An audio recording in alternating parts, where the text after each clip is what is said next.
See, I knew it wasn't going to work. I knew it wasn't going to work. Good, close. It was close. I tried. Good. I did it lower. Good morning, grinders. Welcome to the DFS pregame show here on RotoGrinders. I have a sore throat and a cough, but I am Jordan Cooper. Where you can follow me on Twitter at Blender HD. I have no idea what I'm doing with the intro anymore. It all typically goes by like, oh, I know exactly what I'm going to say. But no, I may lose my voice in the next 3 minutes, so who the hell knows? But it's Mondays. It's Monday, July 24th. You know what we do on Mondays? We make fun of the fact that Jordan has a cold and bring in James McCool. Mondays with McCool, the co-author, The Theory of Daily Fantasy Sports. 15-hour audio DFS masterclass you can pick up at theoryofdfs.com. James, you're gonna have to do you're gonna have to do a lot more talking on today's show. Something you may not be used to. That's not my job. My job is not to talk a lot. But as you can hear, Jordan is dying. His throat is not even going to exist by the end of this show. I'm doing pretty well today. Coming up towards the end of what I hope is the month from hell in terms of bankroll. Baseball has been brutal. Of course, baseball usually gets a little bit wonky after the All-Star break. We're coming up on the trade deadline as well. So we're going to continue to have some kind of weird things happen. Players getting pulled, players getting scratched. The summer season of the MLB season is always where the variance is just ramped up to 100. And why is that the case? Well, the hotter the weather and it's better hitting weather. So when hitting weather is better, pitcher outcomes are more variant. We have colder weather and we have hitters are not quite warmed up yet from the off season for the first month or two. And then we come into it's still kind of colder weather and people are warmed up and then hitting starts to get a little bit better. And then in the summer where the weather is nice and everybody's warmed up and pitchers are starting to have to kind of battle attrition. We end up in the summer months of June, July, and August really running into some higher variance situations. And with that said, I don't think that it's necessary because some people have been asking me like, oh, well, should we even be paying up for pitchers at this point? It's like, yes, of course you should. Like the expensive pitchers are typically the best pitchers on the slate. It just means that their range of outcomes is wider. And that is for both the high end and the low end. So while high end pitchers are, not going to have as consistent of a floor, their floor is going to be a little bit lower. The cheaper pitchers can just get shelled, right? Like just destroyed. Or we have guys who are not in good spots. Adam Wainwright coming back from IL is a spot where you look at him and he's cheap, but he's going up against good offense and bats are looking better. And it just gets to a point where I think that pitcher and hitter variance is higher. So we just see outcomes where people are not wanting to pay up for pitcher, and you should still do that, even though the last 2 weeks have been kind of rough. Right. The main point is that in the heat, in the summer months, offense goes up. Right. So the ball carries further. Right. So you instead of in the early part of the season, the game is just as variant. It's just that you have a lot more of the 5-2 games, 6-1, 4-3. Then you may get a team may score 9 runs. Once the weather's hot everywhere and humidity's up, I mean, we had that slate last week where like 8 teams scored 10 plus runs. So on slates like that where there are multiple teams, when you take a look at the team totals, and you have multiple teams 5+, well, some of those teams may actually get shut out. Yep. But some of those teams, if they hit the ball, and the pitcher gets into a lot of trouble, next thing you know, it's the 4th inning and it's 15-3. And that pitch and that could happen to any pitcher, to any team, because the weather is what it. Blake Snell could walk 2 guys. It's hot weather. Next guy hits a home run. 3 innings in, he's giving up 9 runs. He may still strike out 7 or 8, but I mean the damage is done. In the cold, and when the weather's colder, those outcomes are less likely to happen. Those game outcomes are less likely to happen on both sides. But of course, the better pitchers still have higher medians, right? The better hitters still have higher medians. It's just that the floors and the ceilings start getting wider and wider. Yep. And of course, because it's baseball, correlation is so high. If one outcome gets wider, the whole team's outcome gets wider. And then the opposing pitcher's outcome gets the floor is even lower and lower, negative point. So you have to take that into account, especially in the summer months. Yeah, it just shows us outcomes like we have had, like, say, Strider and Ohtani, right? Like in the last couple of weeks, we've had both Strider and Ohtani be able to have good fantasy outcomes, all things considered, 20 plus fantasy points for both of them, I think, but they ended up giving up 3-4 home runs each to less than quality opponents. And that's just kind of what we see. We start seeing these pitchers who might be a little bit home run prone, giving up more and more home runs. And if guys are on base because of whatever reason, that's when those explosive outcomes can happen. So it's just been a lot more variant. And as much as I love variance, one of the things that I do not like is, like, I like fading the chalk for like a secondary nice spot, right? Like that's one of my favorite things to do. Here is a team that has aggregate ownership of 120%. And then we have another team that is just as good that has aggregate ownership of like 90%. Like I'm all about getting on that 90% team, fading a little bit of the ownership, giving myself some nice leverage in smaller field contests. And then hoping that the 120% ownership team tanks and doesn't do well, and the 90% ownership team does well enough to continue to pass the field. And then obviously no other team just goes absolutely bonkers.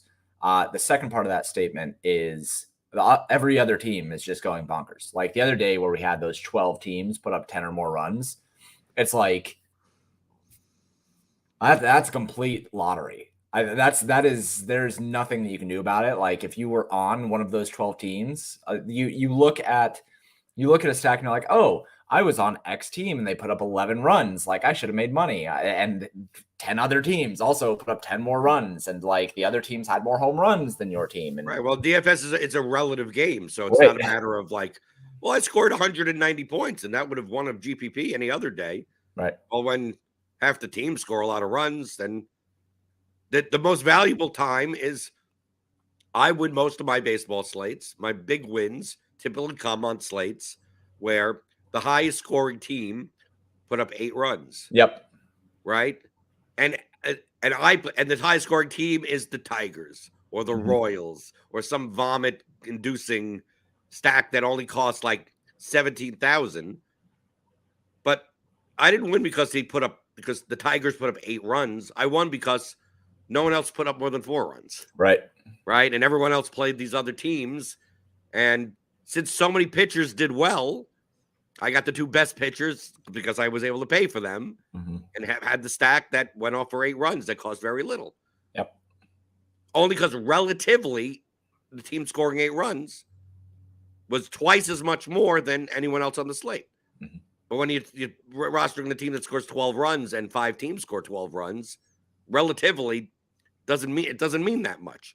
If each of those stacks on average of those 6 12-run teams, 10-run teams, whatever, are 3 to 5% each, all that means is that, okay, well, I got one of them, right? But that represents 18 to 24% of the field, which means it's like, okay, so you got one of them. That means you made it to the cash line, right? And if you don't have one of them, you're dead. If you don't have one of them, you can't even minimum cash.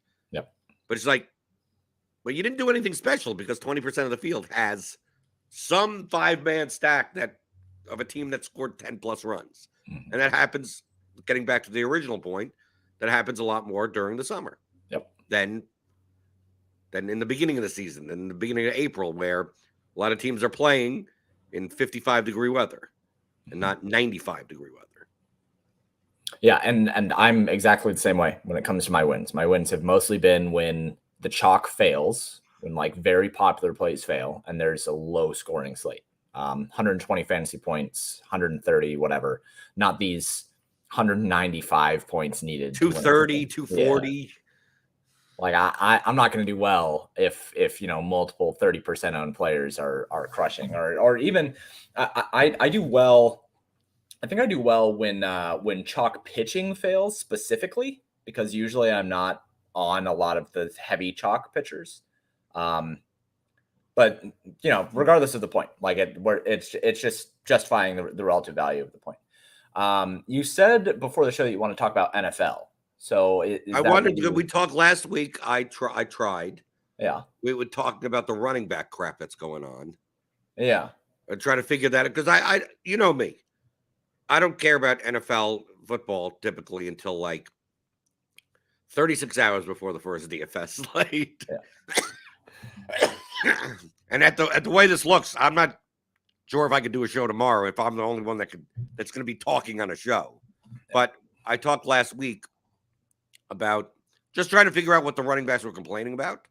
Because I didn't get like what rules need to be changed. I didn't realize that the franchise tag, because I don't pay, like, dude, do I care about any of this when it comes to DFS? This is the type of stuff that, like, I guess, yeah, if you're playing Madden video games and you're playing franchise mode, you may know, like, some of this stuff. You're playing Dynasty leagues. Like, I don't care about any of this.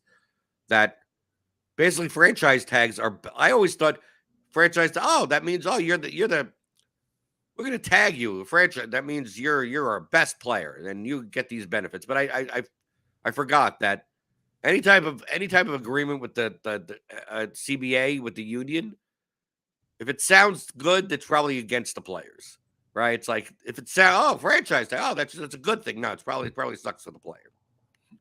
And I didn't realize that when a team tagged you, that means you got like an automatic raise for the next year, but they lock you into that extra year, and your salary is based on like some type of rolling average for that position plus like 20%, like something like that. And the reason why the running backs are like the high-end running backs are holding out or miffed is that the average salary for a running back has gone down. And that teams have rightfully started to value running backs appropriately and not as highly as they used. Like, I'm not saying that Saquon Barkley's like bad. I'm not saying that Josh Jacobs is bad or Tony Pollard is bad. But if we go back into the history of the NFL,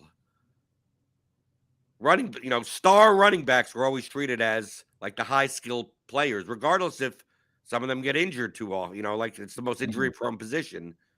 That we need to like reframe the fact that like running back by committee, although it sucks for us DFS players, like that probably is like you probably should never be giving a running back more than 50% of your team's touches. And you should also be paying them appropriately for that. You shouldn't be paying them as if they're getting 90%. And that's the adjustment that's happening in the league when it comes to like player salaries is concerned. And I just wasn't aware that the franchise tag, like basically when running backs get on their rookie contract, they get like a 4-year contract. And then once you add the possibly 2 years of franchise tags on top of it, by the time they get, like, if they enter the league at like 23 years old, 22, 23, by the time they're able to actually negotiate free agency, they're like 28, 29 years old. And you're already here at 28, 29 years old. How many more years do you got on your legs? And it's very hard for them to like get their big money free agent contract. So like, am I assessing the situation properly when it comes to why this whole hubbub about, running back lives matter, like that type of stuff? Yeah, it's I understand why they're peeved, right? It makes sense. Like when you see the ballooning contracts that other positions are getting, and especially relative to the amount of time that they touch the ball, right? Running backs still have a ceiling of touching the ball the second most on a team outside of the quarterback. So, and they take the biggest beating. Running back careers are typically much shorter than wide receiver, which is much shorter than quarterback, right? Like they only have so much time to make the money that they're going to make in their career. And when you think about it, like I was thinking about this the other day, over the course of, let's say that you have like a 40-year career, right? As a regular average working person. And I'm going to give the average working person a $100,000 salary, right? And I understand I that's not think the average. average person would love that salary. Yeah, I was going to say, I understand that's not average, but like, right, but for mathematical purposes, yes. Yeah, just to round things off. Average person here in this scenario makes $100,000 a year. And you work for 40 years and you end up making, $4 million or whatever. When we put in perspective how much these athletes need to make, quote unquote, to satisfy the career of their entire lives, running backs, if they end up signing for a $5 million contract, I don't know what the average typical running back contract is for a rookie. I assume it's not a lot. If they get an initial 4-year contract for, say, $10 million, and then they have an issue negotiating that next contract where now they're only making another like $10 million or whatever, like that $20 million that they make basically in their prime is one contract for a wide receiver, right? It's one contract for a quarterback. So I understand why they're peeved. And when you look at the contracts that are being given out to all the other positions and mainly the skill positions, they are the bottom of the barrel, but they contribute the least in terms of analytic gain, right? Like that their EPA. You don't tell that to them. You go, you're not even worth that much. No, and that sucks. That's the part that sucks about this, is that like you try to tell an athlete that is getting hit by 350-pound men that they're the least valuable person on the team. And it's like, but I think value is the wrong term. I think the most replaceable on the team. That too, but that's another part of it. Isn't really that the main thing? It's not about value. It's like, obviously running backs have value, just a matter of the difference between a great running back and a good running back from a how many more wins do you give the team is not right. dramatic. It's like as long as you have a functional, competent running back that is average at everything, the difference between that person and the great running back doesn't really get you that much. You'd rather have 3 healthy above average running backs that you mix in than one great running back that there's a 50% chance during the course of the year that they're going to be injured. Because you have a 50% chance of getting injured at all your running backs. So it's you need to carry 4 of them and have 3 active for every game. And even at that point, you're grabbing things off the practice squad. I mean,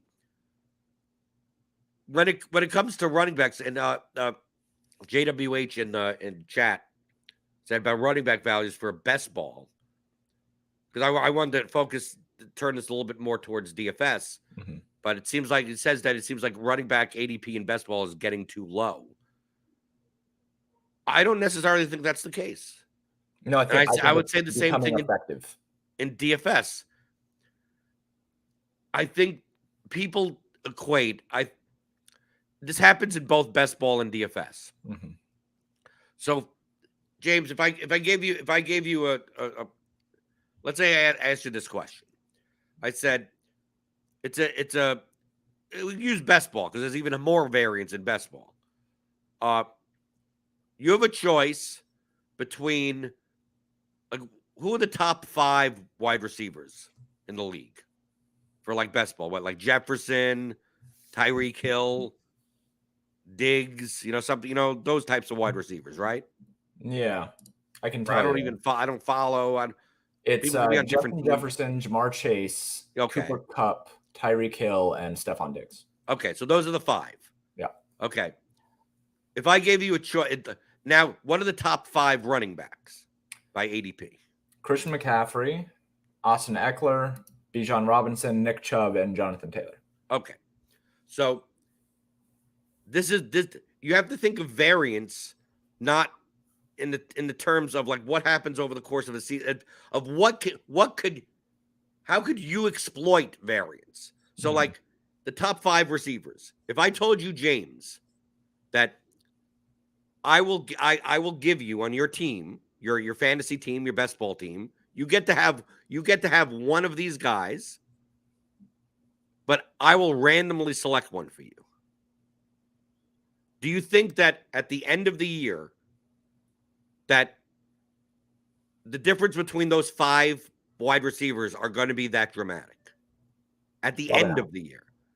Probably not. Probably not. Right? Yeah, Justin Jefferson may have a slightly better season than Jamar Chase. Cooper Kupp may have a slightly worse season. But if we played this out season over and over and over again, most likely all these receivers play every game. Mm-hmm. Right? Average 8 to 10 targets a game. Average 8 to 10 targets against. Some may get more to right, exactly. Now let's go to the running backs, those 5 running backs. If I randomly gave you one of the 5, how big is the chance that that depending on which one of these 5 you have, you're either in first place in your league or you're last place in your league?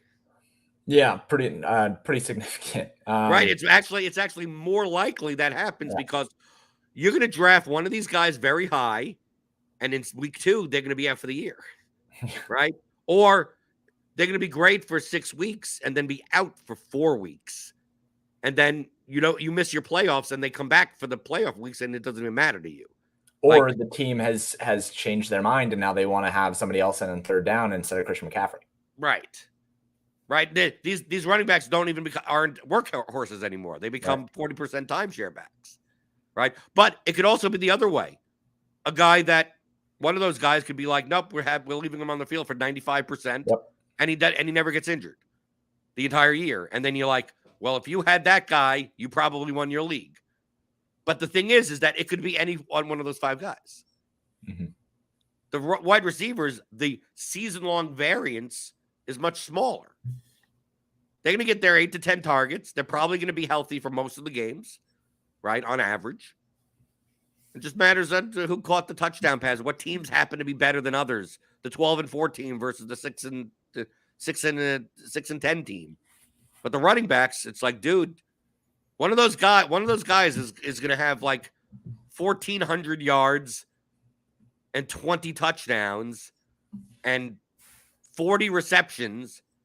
And one of these guys is going to have 300 yards with 5 receptions because they were out for 12 games throughout the course of the.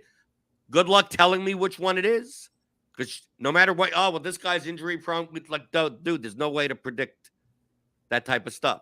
So, although the median values of these players are high, like we talked before with the Heat in the baseball, like the range of outcomes is just very wide. Mm-hmm. So are you willing to spend draft capital on a position that is highly variant, or do you want to spend draft capital on a position that is lower variant? If you get the right guy and you draft him in the first or second, if you draft one of these running backs in the first or second round and they put up a MVP level season, they probably should have been the first round draft pick of the whole league. Mm-hmm.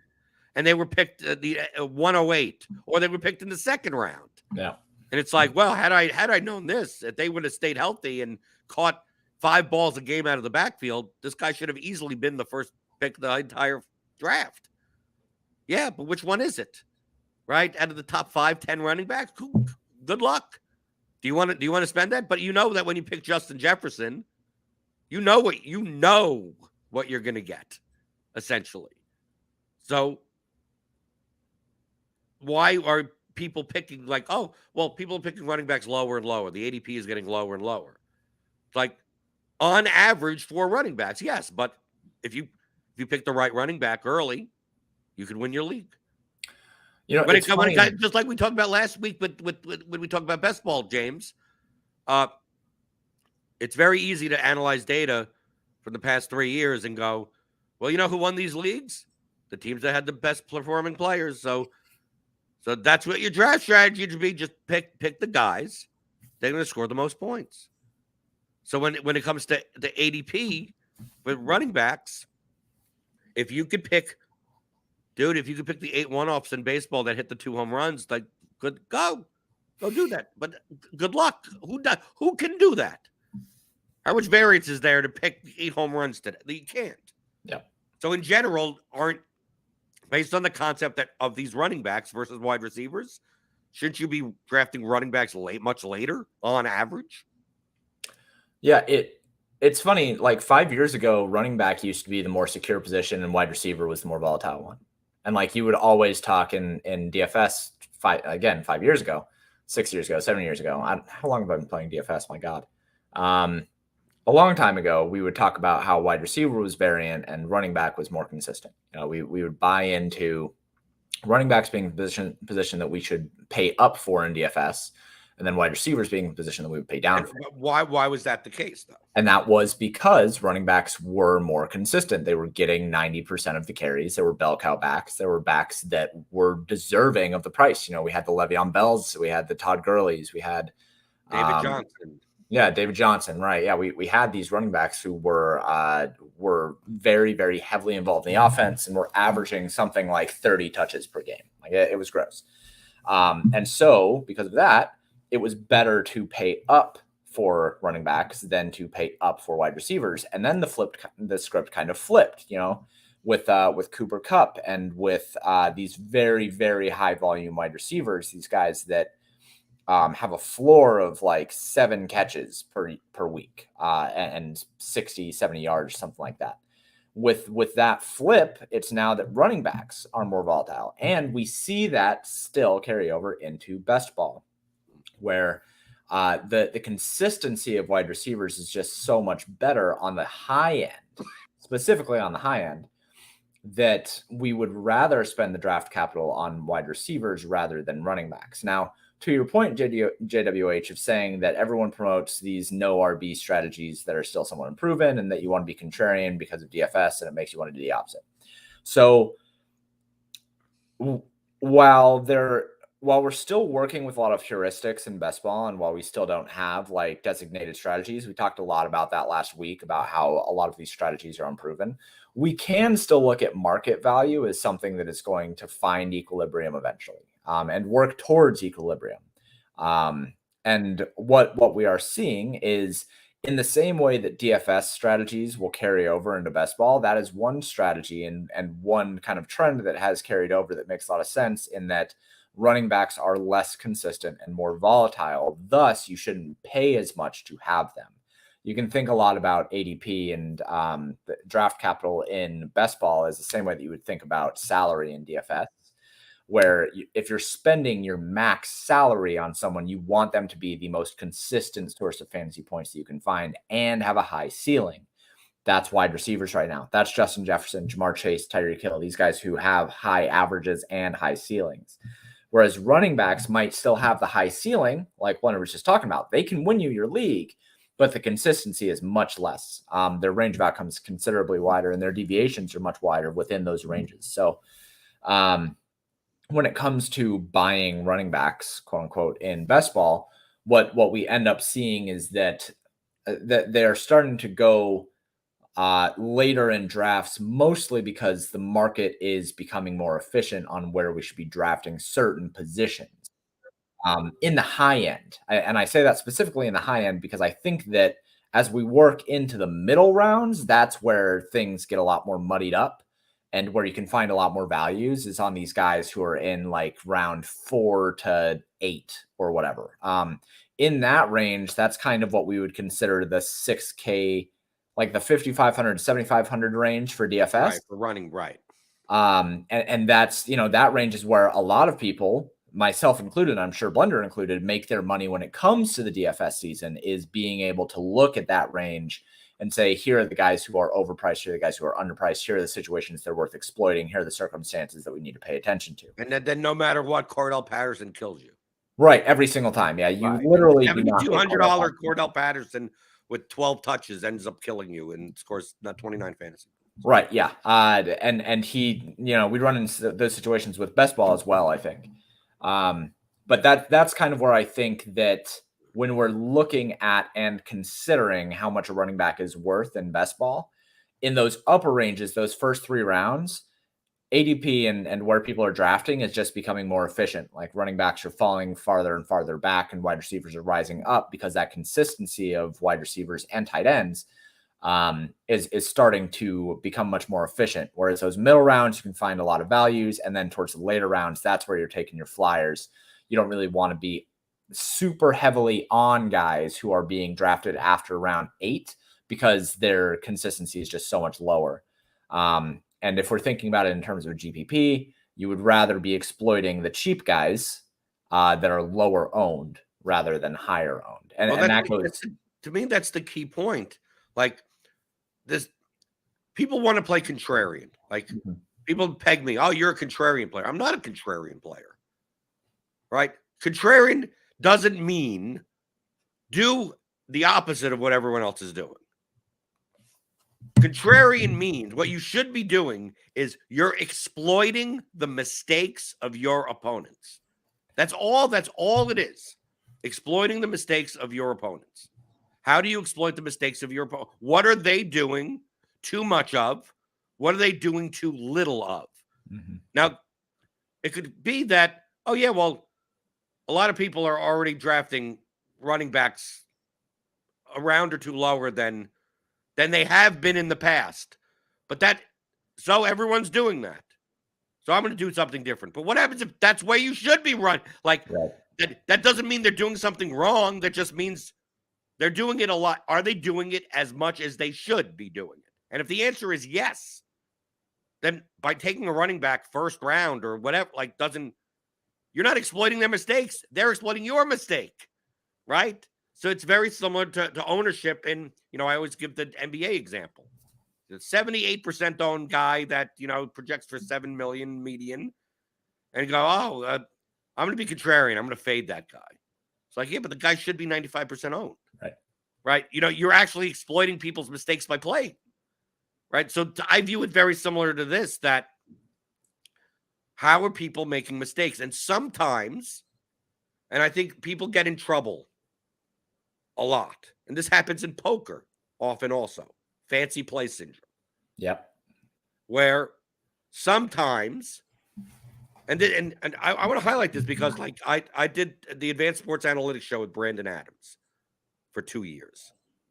And Brandon's great at DFS. He's great at poker. We always butted heads because I came up with contrarian strategies that were still good. He admitted, these are you're being maximally exploitative.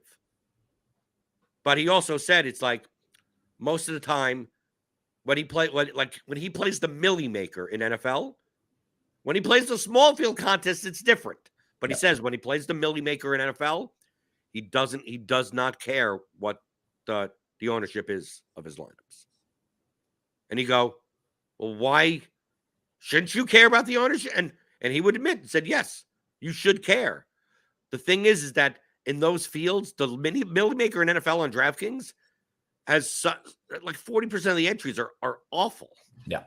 The easiest way to exploit, I get the most amount of EV in my lineups by just simply playing the best plays more than the field because the field isn't playing them enough. So yeah, my lineups are chalky, but they show the highest ROI because I'm just the easiest way for me to exploit my opponent's mistakes is to just play the best plays more often than they are because you should be, because the field isn't playing them enough. Very similar in poker to you could get into games. There are games in poker, you play a 9-handed game and everyone's in every hand. And it's like, are there exploits where, well, this guy's more susceptible to river bluffs. This guy's, I could check raise for value on the turn here. It's like, where your biggest edge is? Just playing less hands. Just playing the strongest hands against people that are playing way too many hands. The 90% of the money that you're going to make is from that. The 10% is from all the other stuff. But do I even need to focus on the other stuff? Dude, I'll just wait for good hands and then bet them for value with no deception. And it's like, what is your opponent's weakness? They play too many hands and they don't care about what you have. So it's like, okay, so never bluff them and just value bet them to death and just start with the best hands. And that's it. The thing is, it's boring. Yeah. It's very boring. That's not sexy.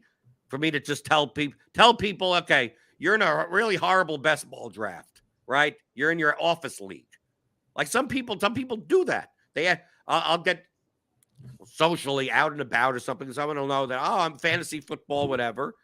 And they do a season long league. And of course, I don't play season long, but I did. I understand the concepts. They'll go, yeah, I have a friend league. Can you get, who should I draft in the first round? This guy, that guy, or this guy, or something like that. Some stupid question like that. And they go, okay, what's your league type? They go, we have a 10-team league.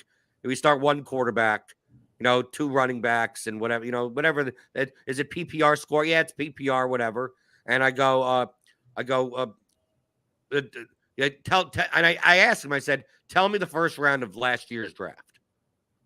Right? Just to get a sense of like what type of league. And the last year's draft and the top 10 picks, that there were 2 quarterbacks, and like Justin Jefferson went in like the second round. Right? Or some type of thing like that. And he also mentioned that what one guy drafts his defense in the 4th round, like, because that's what he always tries to get the best defense. And once he starts telling me this stuff, I said, you know what you should do? Said, go to the most favorite fantasy football site you want. Go get a magazine if you want, right? For the ADP values, right? I said, when it's time for you to draft a player, just take whatever the highest number that's left. You don't have to do anything else, and just fill positions whichever way you want. I said, should I take a running back first or what? I said, that may not even be that important for your league. It's like your opponents are making so many mistakes just in draft position value that you should be able to have a season-long projected median team that is significantly higher than your opponents by simply just drafting the best player in each round. Yep. That's of median value. But that's so boring. And they look right. They go that seems stupid. Well, I'm just going to do it off a ball. Like, they thought I had the secret of like, well, no, you take this, you wait to the 6th round, and you take this running back. It's like, no, do you want to have fun, or do you want to win your league? I was just going to say that. If you play in a season-long league with your friends, I don't even think that you should be trying to win. I think you should just be playing for fun so that you guys can go and hang out and drink beers at Buffalo Wild Wings and watch the games on Sundays and just have fun, man. Because, like, winning, God, ROI is so boring, dude.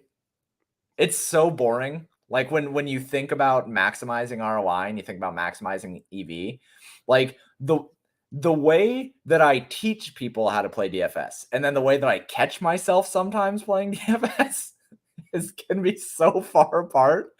Like, I'll look at a slate where it's like, oh yeah, so this pitcher is really, really good, and this pitcher is also really good and underpriced, and they're going to be the chalk, and and then this team is a really good stack, and they're priced appropriately, and there's a good value stack, and it's like, okay, so that's a very easy cash game to build. And then I'll look at it and I'll be like, but what if I didn't do that?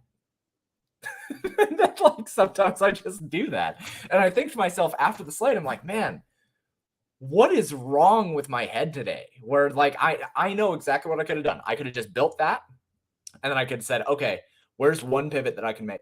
Because all I play is the small field stuff. Like, I never play the flagship. I never play anything over 1,000 entries. Where's one thing that I can make different in this? Do I want it to be like a direct leverage thing? Do I want it to be a secondary leverage thing? Like, what is the leverage that I want to build into this? And then just do that, and then just lock and walk away. And that's all that I would need to do, right? But, like, sometimes that part of my brain, that FPS syndrome part of my brain is like, but what if you played the 1% owned stack instead? And I'm like, oh my God, that sounds awesome. Let's do it. Because it makes you feel good when you're right.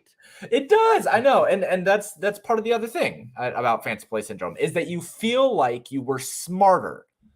You feel like you were smarter when the thing that you did that wasn't optimal works out. Right. That's what it is. Jamming in the 22% owned bill stack doesn't feel like it's like, okay, well, I can't win with this. It's like, well, build your, as I tell people all the time, it depends on your lineup. Yep. Yeah, do you jam all the chalk in your lineup? No. But it doesn't mean, oh, well, Josh Allen plus the Allen Diggs Davis stack with the whatever run back or with a Tua double stack. Like, dude, just if you can still do that, right? But the point that I'm making more is that you should be more likely to do that in contests where people aren't even playing them to the level in which they should be. And typically those are in smaller stakes, larger field contests where people, I mean, dude, I have conversations all the time of our projections.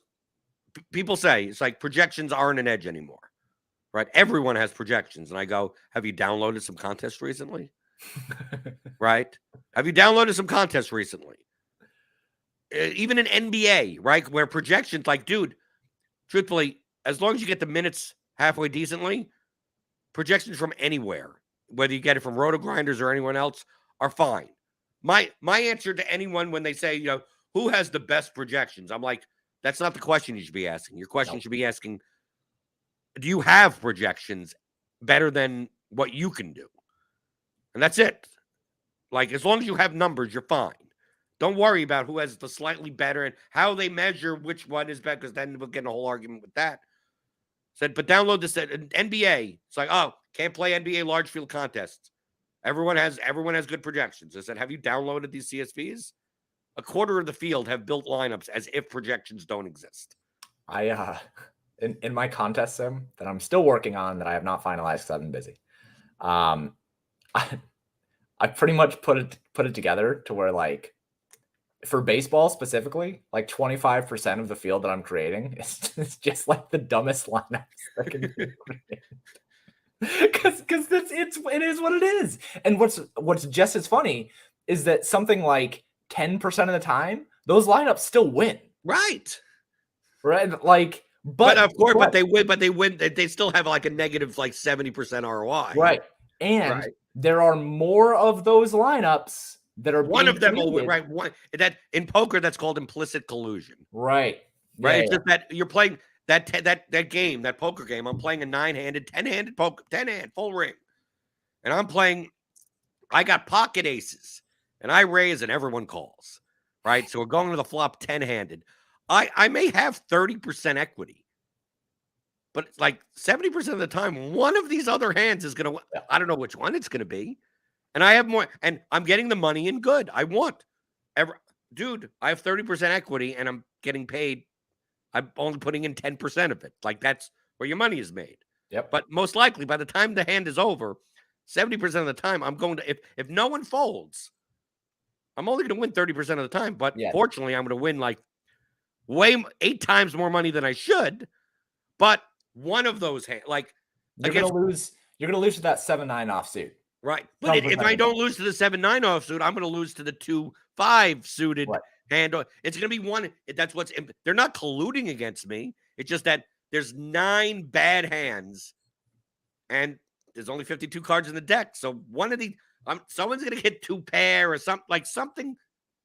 Yeah, I'm going to win 30% of the time, but 70% of the time I'm going to lose. So it's very similar to when people show the messy garbage lineup that wins $100,000 on a baseball slate or something.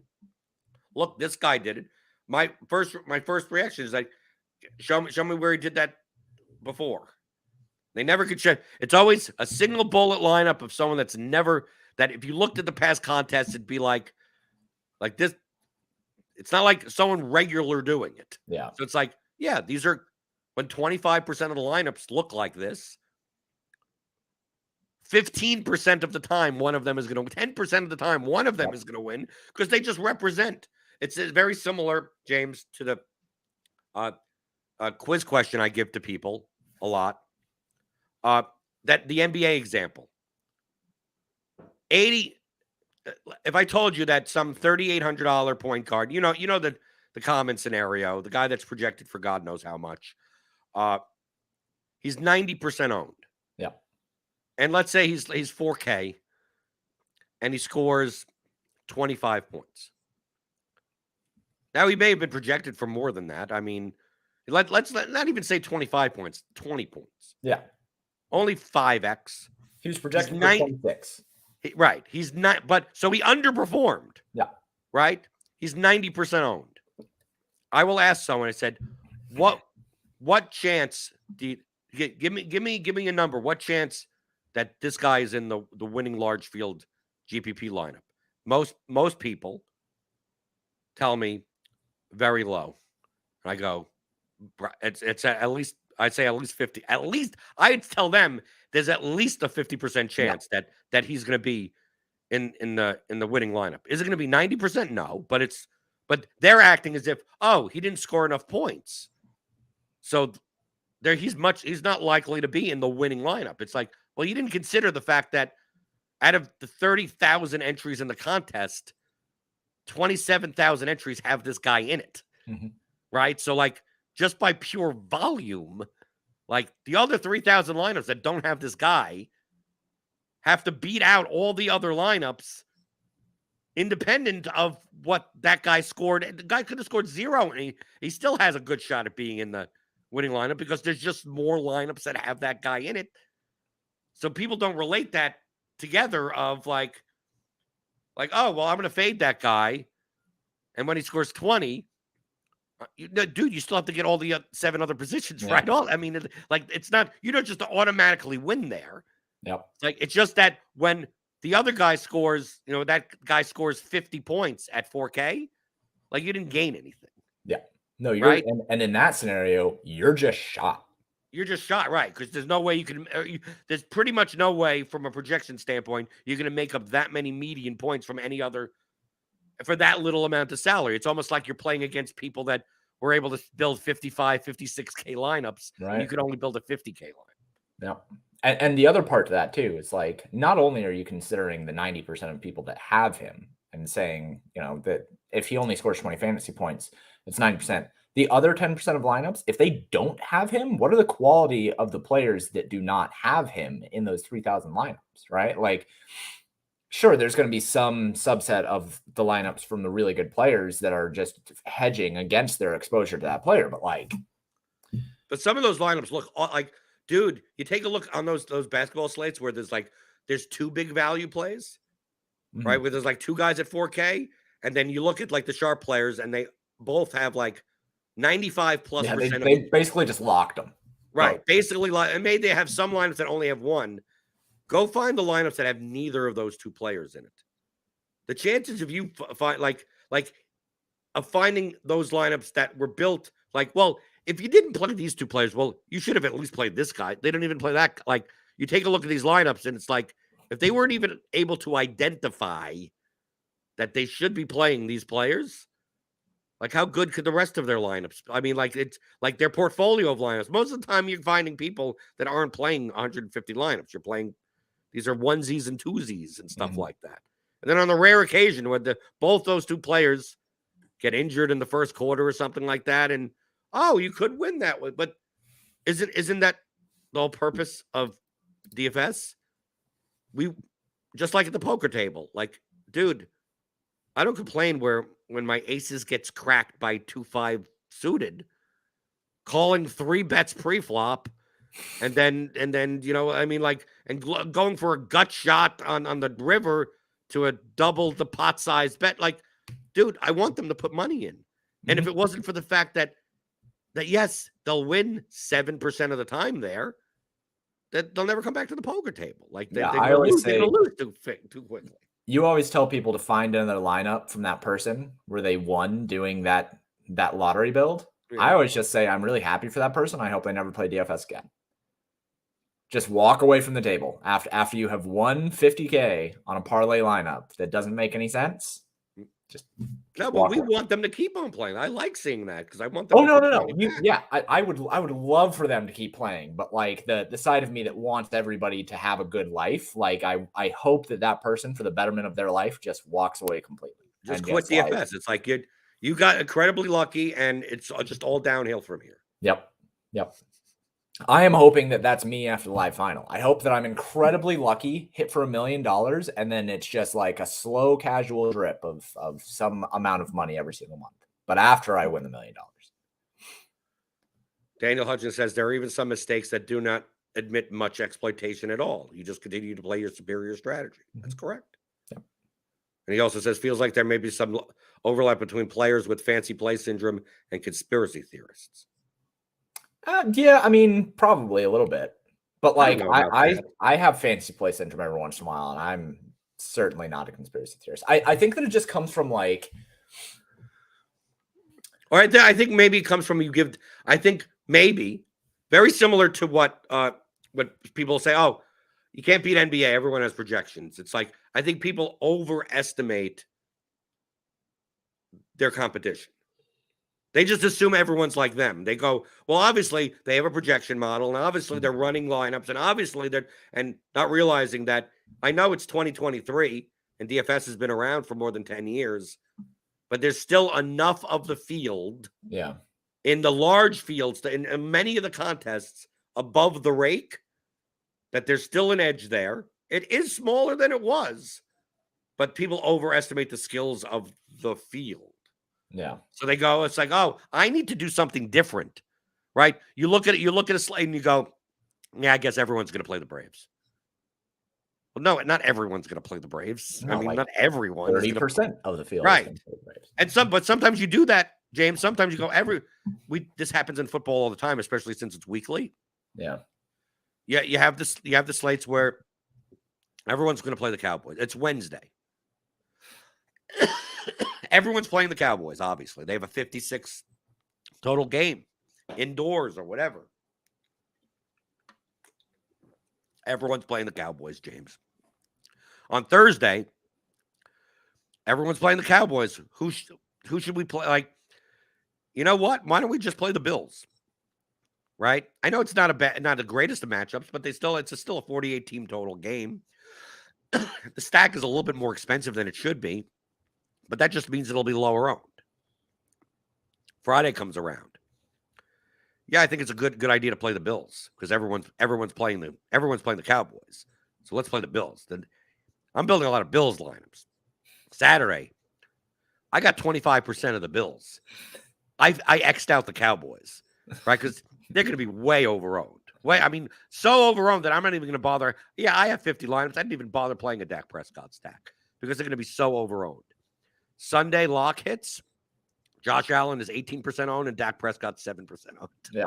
Right? And it's like, and then you sit there going, if I knew that Dak Prescott was going to be 7% and CeeDee Lamb only 12% and not 22%, I just would have played a lot of Cowboy stacks. Right? And even if CeeDee Lamb was 22% owned, you still could have played him.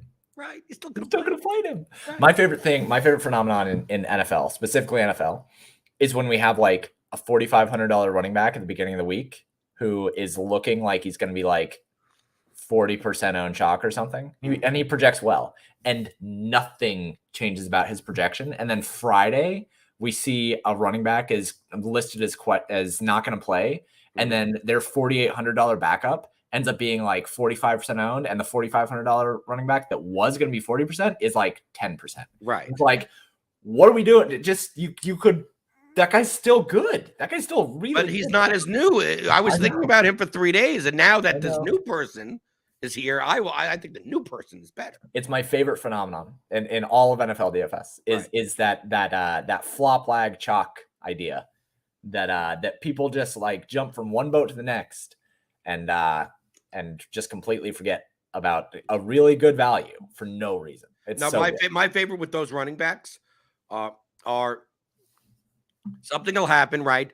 It's a committee of 3, right? And then one of the running backs gets ruled out. So the running, it's going to be like a 60-40 timeshare now.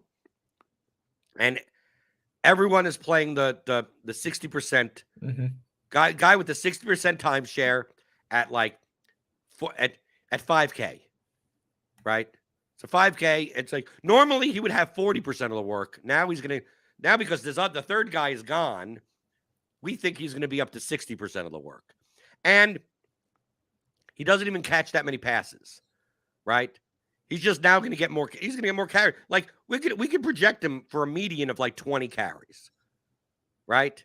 18 to 20 carries, and he probably gets the goal line work also, right? So they're quality touches, and it's like 5K, 5,200. The third guy's out. They're only going to have 2 running backs, and he ends up being like 28% owned. And when I would do the stupid Saturday streams, that guy I would look for another team that normally runs 2 running backs with a 60-40 timeshare, with one guy that gets like I would go and go, tell me the difference between the guy that's going to be 28% owned tomorrow and Frank Gore, right? Or Zach Moss, right? Or something or those types of Jamal Williams. And they go, well, no, but this guy is only competing against one of the running backs is gone. It's like, yeah, but we project Frank Gore to get 20 carries also, right? Is he playing? What are the team totals of these games? And you go, okay, one team has a 22 and one team has a 21.5. So it's like Frank Gore is 4,300. He's actually cheaper, right? Right. It's like, and he's going to be 3%. He's going to be 2% owned with the same workload as this guy that just because the other running back is out somehow, okay, now he's projected for 20 carries and, he's plus 120 for a touchdown, but it's like you're listing off the stats of Zach Moss that no one plays every week, right? I mean, like you're listing, you're listing, especially if they're non-pass catching backs, right? You're listing Tyler Algier, right? Just because the third running back is gone. And the funny part? It's projected that way, and then inactives come out and they activate a third running back. And then you have to spin the narrative of, oh, he's only there for emergencies. And it turns out that the guy that you projected to get more of the work still got his same share. They just gave the third guy's work to the next third guy. Yeah. So now you're sitting there with a 26% owned running back that you tilt when he comes out of the game on the 8-yard line. And you're like, why did they put the other guy? They put the other guy in? Like, yes. Why?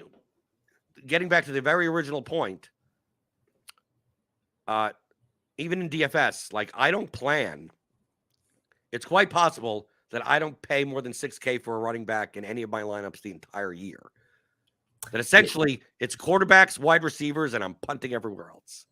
I'm going to end on a note about running back inconsistencies, and I am just hoping that we start the year and the running back that everybody is not expecting to starts over Tony Pollard.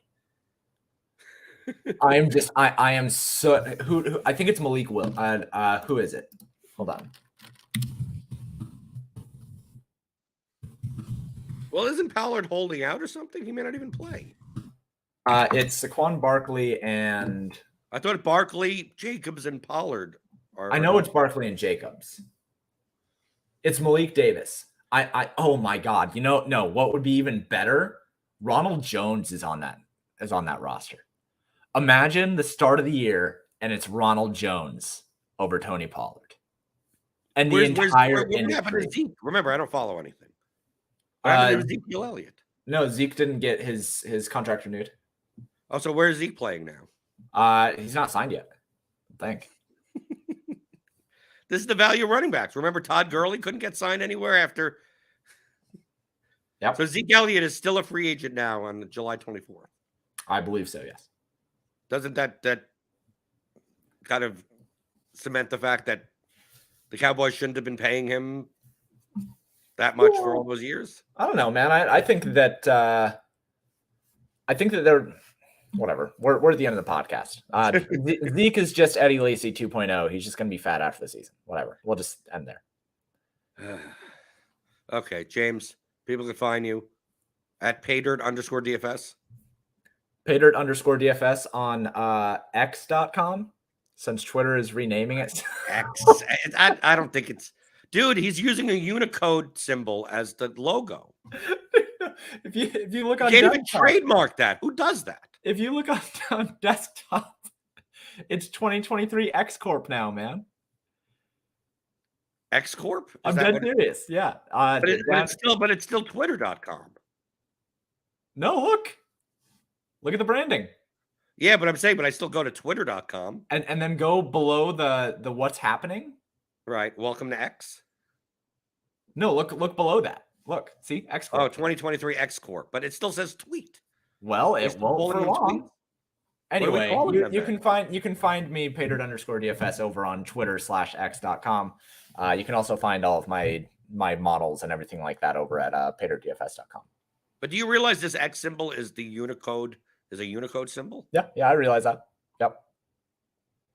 You know when like I okay, I don't consider myself like a business expert, but Yeah. I am familiar with business. I've run my own businesses. Typically, when you make a logo, you make something that like no one could actually use other than you, right? Yeah. Like I didn't make my logo like the crying face emoji and be like that's going to be my logo. Like no, you design something that you could actually put the TM on and it makes sense. But apparently, I just don't. I'm failing to understand how they're doing a soft launch of this right whatever. I'll talk about it on X.com. Right. Go follow me. When it comes to Elon Musk, well, eventually you have to get to the point where, yeah, this guy's pretty stupid, right? You get to like I could pass the benefit of that. Okay, maybe he has some 3D chess type of thing, and maybe he's thinking like, no. Eventually, you get to the point where Occam's razor has to set in and go, oh, after the 84th thing, maybe this guy is just an idiot. Right. Oh man, it's bad. Okay, you can follow me on Twitter at BlenderHD. My voice kind of, what would you consider? My voice has held up. Yeah, no, you did great. I think you're gonna have a show tomorrow. Yeah, I think I'm gonna have a show. Okay, let's plan for a show tomorrow. Send in your questions at theoryofdfs.com, and we'll cover them tomorrow. Football, baseball, anything, best ball, whatever you want to talk about strategically. I don't mind. I just pick up stuff that like I find interesting to talk about, but we'll leave it to the YouTube chat. You leave it to the question holders. Hit that thumbs up button on your way out the door. Give me those thummy thumbs, and I will see you tomorrow answering your DFS strategy or sports betting questions also. Monday through Friday, 11 o'clock Eastern, on the DFS pregame show on RotoGrinders.com.